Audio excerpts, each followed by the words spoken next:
Okay guys, game day Shopee Cup JDT lawan Shan United. Jom!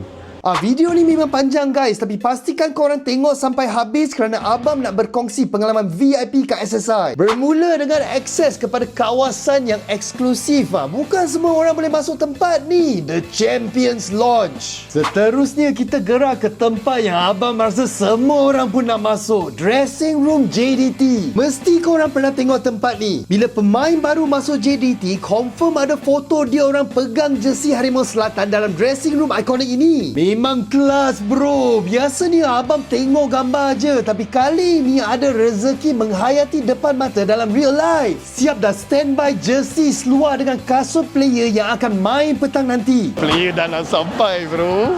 Jujur cakap yang ini abang nervous gila kerana bukan selalu kamu boleh bertegur sapa dengan pemain kegemaran JDT kamu. Berkesan ni sangat sempoi guys. Walaupun dia pemain yang padu, tapi vibe yang dia tunjukkan sangat positif dan humble. Senyum je member kita ni.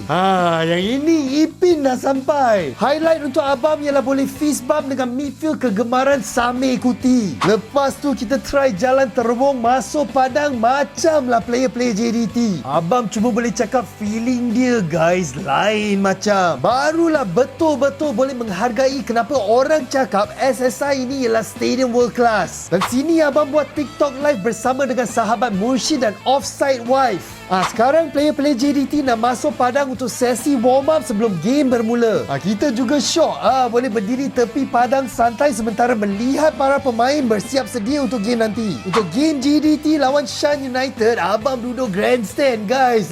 Tepi padang je. Abang memang enjoy lah game tu, terutamanya kat second half. 1 gol daripada Aribas dan 2 gol daripada Bergson. Memang jerit sampai tak ada suara. Abang nak mengambil kesempatan ini mengucapkan ribuan terima kasih kepada Asian United FCMY untuk VIP experience kat SSI. Memang terbaik lah. Apa benda ni weh?